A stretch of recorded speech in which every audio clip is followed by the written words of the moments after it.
صلى على النبي. تخيل تخسر اغلى شخص في حياتك والشرطة تقولك استنى، لكن انت تقرر انك هتجيب حقه بنفسك مهما كان التمن. بيبدأ الفيلم براجل اسمه كوان، واللي بيكون مستني بنته في عربيته وهي خارجة من المدرسة، وبياخدها وبيروحوا سوا علشان يشتروا فستان لحفلة تخرج فان. وبيكون كوان مبسوط وفرحان ان بنته خلصت تعليمها وهتتخرج، اما بنته فبتكون مستعجلة وعايزة تروح محل الفساتين بسرعة، لدرجة ان هم اول ما بيوصلوا ما بتستناش ابوها لحد ما يركن، وبتنزل بسرعة من العربية علشان تلحق تحجز الفستان. ووقتها بتخبط في واحد وهو بيركن بالموتوسيكل بتاعه قدام محل الفساتين، وبتقع المفاتيح من الشخص ده، فبيوطي ياخدها وبيختفي من المكان. وساعتها كوان بيطمن انه بنته دخلت المحل وبيتحرك علشان يركن عربيته، ولكن قبل ما كوان يركن العربية بيلاقي واحد جاي بسرعة علشان يركن بداله وبيخبطوا في بعض. فبينزل كوان من عربيته علشان يتكلم مع صاحب العربية، ولكن فجأة بتنفجر قنبلة بتكون موجودة على الموتوسيكل اللي قدام محل الفساتين، وساعتها بيتدمر المحل وكل الأماكن اللي جنبه بالكامل. وبيكون ضحايا الانفجار عددهم كتير، وبيتصاب كوان بسبب قوة الانفجار، ولكنه بيقوم بسرعة وبيجري على المحل علشان يطمن على بنته. وبنروح لصحفي اسمه ايان، وبيجيله مكالمة من شخص مجهول بيقوله ان جماعة الجيش الجمهوري الايرلندي فجروا قنبلة في البنك البريطاني الدولي، وده بسبب دعم المؤسسات المالية البريطانية لاحتلال بريطانيا لايرلندا الشمالية. وعلشان يثبت له صحة كلامه بيقوله على الشفرة السرية واللي بيستخدموها أعضاء الجماعة، وبيعرفوا كمان إن الانفجارات دي هتفضل مستمرة لحد ما يتم تحرير ايرلندا الشمالية. وبينهي المكالمة، فبيجري ايام بسرعة وبيبلغ رئيس التحرير، واللي بيقول له ان كده عملية السلام بين بريطانيا وايرلندا رجعت للصفر تاني. وبيطلب رئيس التحرير من الصحفيين ان هم يتحروا عن الاشخاص اللي نفذوا العملية ويعرفوا هم مين. وبعدها بيروح ايان على مكان التفجير علشان يصور الحادثة، ولكن بيتأثر لما بيشوف كوان اللي بيكون قاعد وسط الحطام وبيكون حاضن جثة بنته ورافض ان هو يسيبها. وبيظهر ان كوان منهار ومصدوم لانه مش قادر يستوعب فكرة ان بنته الوحيدة ماتت. وفي الوقت ده بنشوف الشخص اللي قام بالتفجير وهو رايح لبيت بيكون فيه 2 من زمايله، واول ما بيدخل بيسألهم كم واحد مات في التفجير، فبيعرفوه ان الاخبار بتقول ان في 12 واحد ماتوا و36 مصاب. وبيتفقوا بعدها ان هم لازم يستنوا في البيت ده وما يخرجوش منه، لان الشرطة اكيد بتدور على اي ايرلندي مشتبه فيه علشان يقبضوا عليه. وفي الوقت ده في ايرلندا الشمالية بنشوف واحد اسمه ليام، والليام ده بيكون ماسك منصب نائب الوزير في حكومة ايرلندا، وبيكون ليام مع عشيقته اللي اسمها ماجي في الفندق. وبيتفاجئ ليام برسائل كتير بتعرفه بالتفجير، وفي نفس الوقت بتتصل بيه مراته ماري علشان تطمن عليه لانه مرجعش البيت من الليلة اللي فاتت. فبيكذب عليها ليام وبيقول لها ان هو كان مشغول واضطر يبات في المكتب، وتاني يوم ما قدرش يرجع البيت لان في اجتماعات مستمرة بسبب الانفجار اللي حصل. وفي انجلترا بتوصل الشرطة لبيت كوان،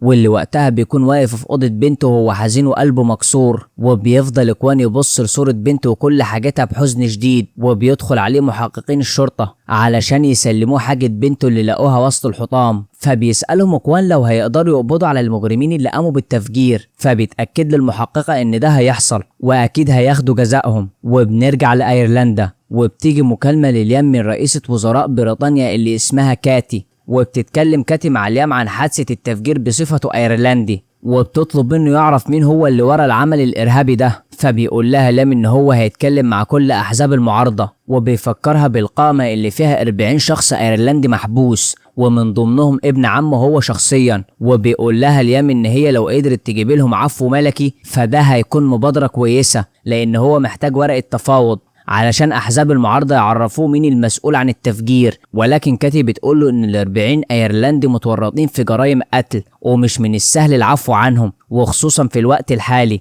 لكنها بتوعده ان هي هتفكر في الموضوع ده. وبعدها بيجتمع ليام برؤساء احزاب المعارضة، وبيكون ليام عاوز يعرف الجماعة اللي نفذت التفجير بتنتمي لاي حزب فيهم، وبيقول لهم ان اللي عملوا كده متطرفين، وبيهددوا معاهدة السلام مع بريطانيا. وبيكون ليام عارف ان منفذين التفجير على اتصال بحد من رؤساء احزاب المعارضة، وبيكون عارف ان محدش فيهم هيجاوب على سؤاله بطريقة مباشرة. فبيقول لهم ان السلطات البريطانية قدرت تحدد مادة التفجير، واتضح ان المادة دي تبقى من ضمن المواد اللي موجودة عندهم في مخازن السلاح. علشان كده بيطلب ليام جرد كامل لكل مخازن الأسلحة اللي بيمتلكها كل حزب، لانهم اكيد هيلاقوا القنابل اللي تم استخدامها في التفجير ناقصة من مخزن حد فيهم. وبنروح لوحدة مكافحة الإرهاب في لندن، ووقتها بيكون المحقق ريتشارد بيحاول مع زميلته إن هم يوصلوا لهوية المفجر، لكنهم بيكتشفوا إن هو سارق الموتوسيكل اللي كان راكبه ده، غير إن مفيش أي حاجة في تسجيلات الكاميرات بتدل على شكله. وساعتها بتيجي مكالمة ريتشارد، وبيعرف إن كوان طالب يشوفه، وبيعرف كمان إن بقاله 5 أيام بيجي كل يوم وبيفضل مستنيه. فبيخرج ريتشارد لكوان علشان يقابله، وساعتها كوان بيسأله لو وصلوا للمجرمين او الجماعة اللي هم يشتغلوا لحسابها، فبيقول له ريتشارد ان هم لسه ما وصلوش لحاجة وان الموضوع هياخد شوية وقت. فبيديله كوان 20,000 جنيه استرليني، وبيقول له ان الفلوس دي هي كل اللي هو يملكها حاليا، وبيعرفهم ان هو عاوز يحطهم مكافأة للي يبلغ عن اسم حد من المجرمين. فبيفهموا ريتشارد انهم ما بيشتغلوش بالطريقة دي، وان هو لازم يصبر شوية لان الموضوع هياخد وقت. فبيقول له كوان ان بنته اللي ماتت كانت هي كل عيلته، ومن بعد موتها هو ما بقاش ليه اي حد، لان بناته الاتنين اتخطفوا اثناء هجرته من بلده لبريطانيا، ومراته توفت وهي بتولد بنته اللي ماتت في التفجير. فبيتعاطف معاه ريتشارد، ولكنه بيطلب منه ما يجيش تاني، وبيوعده ان هو بمجرد ما يوصل لاي معلومة هيبلغه بها فورا. وبيعدي 3 أسابيع والتحقيقات مستمرة، ولكن مفيش اي اخبار عن القبض على المجرمين. ولكن كوان بيشوف ليام في لقاء تلفزيوني، والمذيع بيسأله عن جماعة الجيش الايرلندي اللي نفذوا التفجير، خصوصا وان هو كان واحد من جماعة الجيش الايرلندي ده زمان. فبيدافع ليان عن جماعة الجيش الايرلندي، وبيقول للمذيع ان اللي نفذوا التفجير مش منهم، وبيأكد ليام على احترام الجيش الايرلندي لمعاهدة السلام. فبيتصل كوان بليام وبيسأله عن الناس اللي قتلوا بنته، ولكن ليام بينكر ان هو يعرف اي حد فيهم. فبيقول لكوان ان هو بيكذب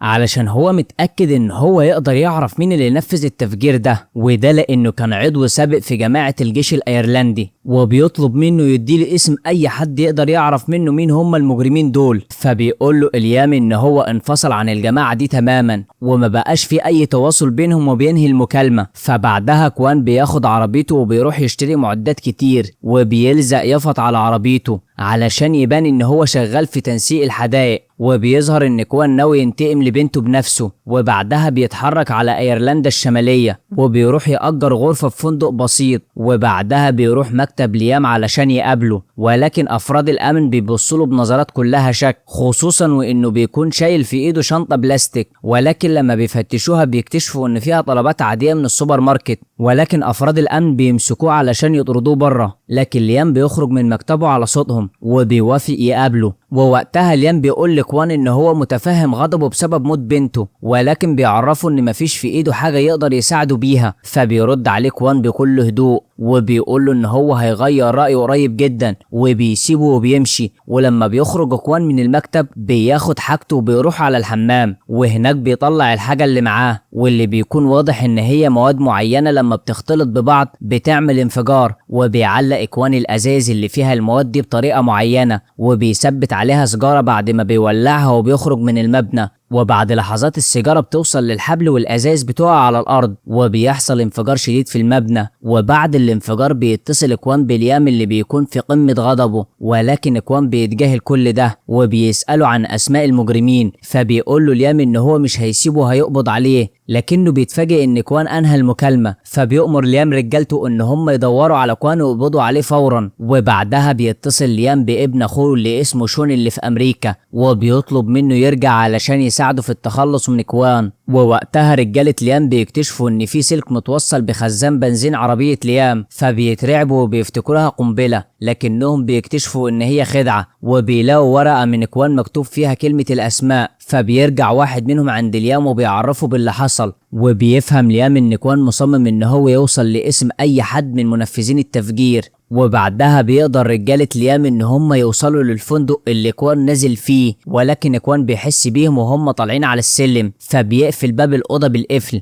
وبيحط كرسي ورا الباب، وبيروح علشان ينط من الشباك ويهرب. لكنه بيكتشف ان رجالة ليام حاصرين المكان بالكامل، فبيهرب من شباك صغير للسطح. ولكن رجالة ليام بيكونوا كسروا الباب وبيهجموا عليه، فبيقاومهم كوان بقوة وبيدافع عن نفسه، وبيقدر ان هو يضربهم كلهم لحد ما بيتغلب عليهم وبيهرب منهم. ولما بيرجعوا عند ليام بيعنفهم لانهم ما قدروش يقبضوا على راجل عجوز، فبيعرفوه ان هو بيمتلك مهارات قتالية عالية. وساعتها بيوصل شون وبياخدوا ليام على المكتب علشان يتكلموا لوحدهم، وبيطلب ليام من شون ان هو يسافر للندن علشان يتكلم مع المحقق ريتشارد ويأكد عليه ان اسمه ما يجيش في التحقيقات. وتاني يوم بيروح ليام يقابل عشيقته ماجي في المطعم، لكنه بينصدم لما بتجيله رسالة فيها صورته مع ماجي لما كان بيبوسها من شوية، وبيكون مع الصورة رسالة مكتوب فيها جملة عايز الأسماء. فبيفهم ليان ان كوان بيراقبه وهو اللي صوره وبعت له الرسالة دي. وفي الوقت ده في لندن شون بيقابل ريتشارد وبيبلغه برسالة ليام، وبيقول له ان جماعة الجيش الايرلندي ملهاش علاقة بالتفجير اللي حصل، وان اللي عمل كده حد من احزاب المعارضة، ولكن ليام لسه ما يعرفوش. لكن ليام عمل خطة علشان يقدر يعرفه، والخطة ان هو هيغير الشفرة اللي بيتواصل بيها مع افراد احزاب المعارضة، وهيتم توزيع شفرة لكل حزب مختلف عن التاني. ولو حصل اي هجوم مرة تانية والمنفذين اعلنوا عن الشفرة، ساعتها هيعرف ليام الحزب المسؤول عن الهجوم. فبيوافق ريتشارد على كلام شون، ولكن بشرط ان بمجرد ما ليام يعرف مين المتورط يبلغه شخصيا علشان هو اللي هيقبض عليه بنفسه. فبيوافق شون على شرط ريتشارد وبيرجع علشان يبلغ ليام باللي حصل. وبيكون ليام نقل لبيته اللي في المزرعة بتاعته علشان يكون في امان اكتر من بيته اللي في المدينة، لانه خايف ان كوان يوصل له ويأذيه. ولكن بيتضح ان كوان بيكون مراقب كل تحركات ليام، وبيروح وراه على المزرعة وبيخبي عربيته في الغابة القريبة منها، وبيغطي العربية بفروع الشجر وبيمحي اي اثار للاطارات بتاعة العربية. وبالليل بيتسلل كوان للمزرعة وبيدخل جوه مخزن فاضي وبيزرع قنبلة، ولكن واحد من الحراس بيحس بوجوده وبيدخل يدور عليه، فبيهجم كوان عليه وبيفقد الوعي. فبيجي حارس تاني وبيتفاجئ لما بيلاقي زميله واقع على الارض، ولكن فجأة بيهجم عليه كوان وبيفقد الوعي هو كمان. وبعدها بيكتفهم وبيحبسهم في مكان بعيد عن المخزن. وبعد شوية وقت بتنفجر القنبلة اللي في المخزن، وبيخرج ليام وهو مرعوب من بيته. فبيتجمعوا كل رجالته علشان يسيطروا على الحريق. ووقتها بيطلب ليام من كيم المساعد بتاعه ان هو يستدعي حراس اكتر، لان هو استهان بقوة الراجل العجوز وده غلط. ولكن تاني يوم بيسمع ليام ورجالته صوت انفجار تاني، فبيجروا على مكان الانفجار وبيلاقوا عربية مقلوبة بسبب انفجار قنبلة كانت مدفونة تحتها. وبيعرف ليام من كيم ان القنبلة تم تفجيرها بجهاز عن بعد، وده معناه ان كوان مستخبي في الغابة اللي جنب المزرعة. فبيتحركوا بعربياتهم بسرعة علشان يدوروا عليه، ولكن كوان بيكون عمل لهم فخاخ في كل مكان وبيبدأ يتخلص منهم واحد ورا التاني. ولكن كيم بيشوفه وهو بيهرب فبيضرب عليه نار وبيقدر يسيبه في كتفه، ولكن كوان بيكمل هروبه وبيقدر يستخبى ورا شجرة بعيدة عن المكان. فبيرجع كيم وبيبلغ ليام ان هما محتاجين شخص يكون بارع في تعقب الاثر. فبيقول له ليام ان شون ابن اخوه هيقدر يعمل كده، ولكن اللي ما يعرفوش ليام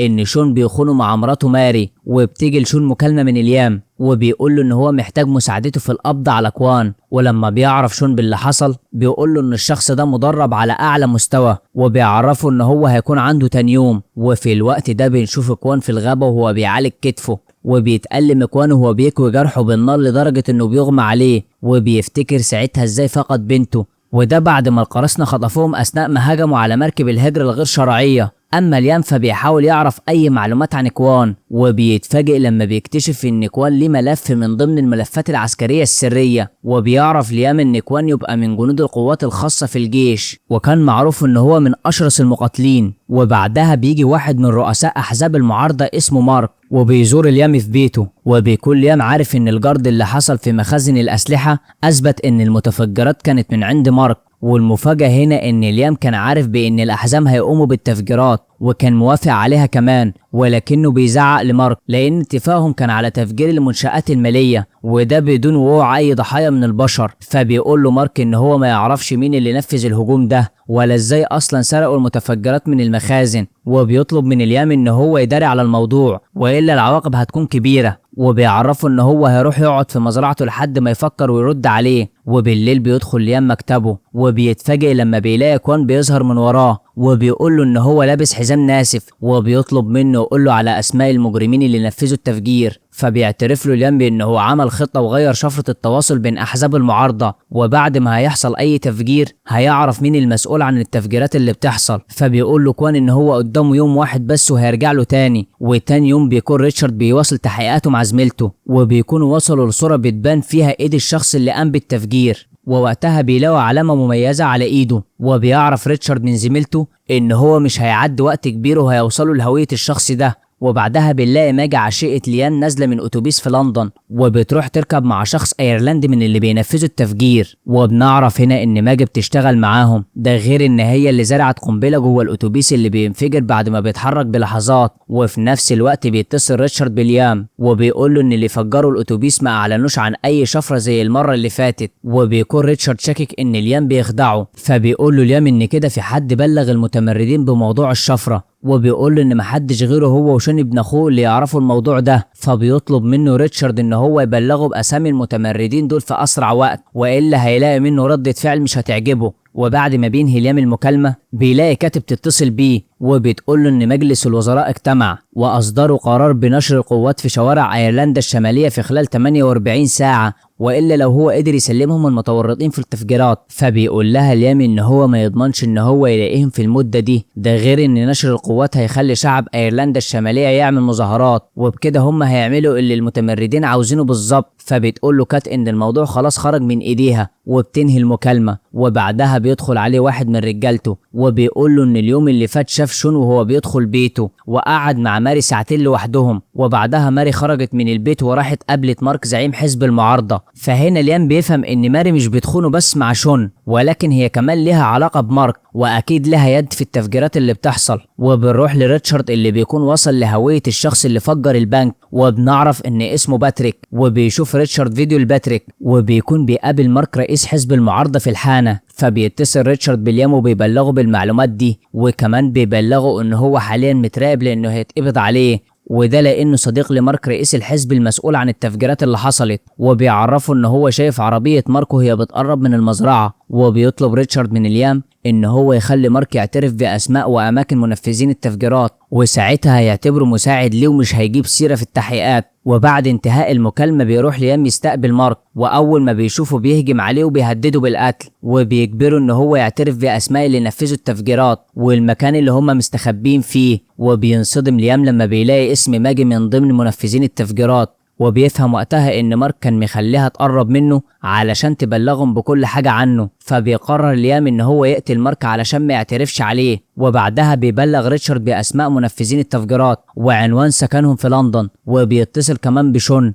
اللي وقتها بيكون بيطارد كوان في الغابة، وبيقول له ان هو هيبعت له اسماء اللي قتلوا بنت كوان علشان لو كوان هزمه يسلموا القائمة دي ويحافظ على حياته. وفعلا ما بيقدرش شون يهزم كوان لان كوان بيكون اقوى منه وبيقدر يسيطر عليه، وبيكون كوان قادر يقتل شون ولكنه ما بيعملش كده، وبيكتفي بانه بيربطه وبيقعد قدامه وبيسأله عن اسماء منفذين التفجيرات. وبيتفاجئ كوان لما بيعرف ان شون معاه اسمائهم وكمان عنوان الشقة اللي هم ساكنين فيها، فساعتها بيفكه وبيسمح له يمشي. واول ما بيرجع شون عند ليام بيلاقي ليام بيقول له ان هو كان مراقب ماري وعارف كل اللي حصل بينهم، وبيسأله لو ماري عرفت منه موضوع الشفرة. فبيعترف له شون بانه هو حكي لها على كل حاجة، وده لما عرف منها ان هي بتكره ليام بسبب ان هو تخاذل في انه ينتقم لاخوها اللي اتقتل على ايد شرطة انجلترا. فبيقول له ليام ان ماري استغلته علشان تعرف منه معلومات مش اكتر، لان هي راحت بلغت مارك بموضوع تغيير الشفرة علشان ما يعلنوش عن الشفرة بعد التفجير ويتقبض عليهم. وبيكون ليام متضايق جدا من شون وبيقول له ان هو عاوزه في مهمة اخيرة، وبعدها مش عاوز يشوف وشه تاني.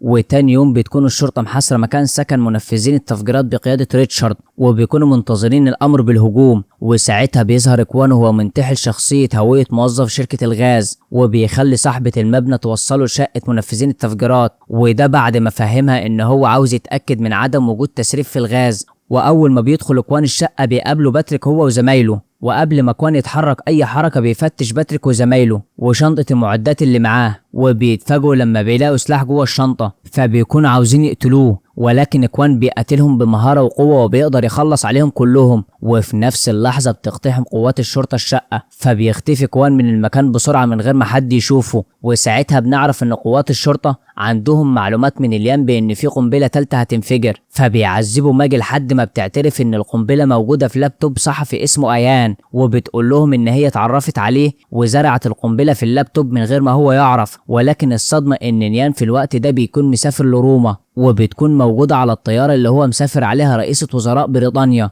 ولكن قوات الشرطة بتوصل لإيان قبل ما يركب الطيارة بلحظات، وبياخدوا اللابتوب بتاعه وبيفجروه في مكان بعيد عن الطيارة، وبعدها أفراد الشرطة بيقتلوا ماجي وبيخلصوا عليها. وبنروح لشون وبنعرف إن ليام كلفه بقتل مراته ماري، وده علشان يخفي أي دليل على تورطه مع أحزاب المعارضة. وفي الوقت نفسه بيكون كوان بيتسلل لبيت ليام وبيقول له إن الست اللي كانت معاه في الكافيه تبقى من المجرمين اللي هو شافهم في الشقة، وده معناه إن هو ليه يد في التفجيرات اللي حصلت. فبيحلف له ليام وبيقول له إن هو ما كانش يعرف إن في حد هيتأذي، ولكن كوان بيتجاهل كلامه وبيجبره ينشر صورته مع ماجي على الإنترنت. فبيقول له كوان ساعتها إن العالم كله هيعرف إن هو إرهابي، وبعدها بيسيبه كوان وبيرجع لحياته بعد ما بيكون انتقم لبنته، وبتستقبله مساعدته بدموعها بسبب خوفها وقلقها عليه وبتحضنه.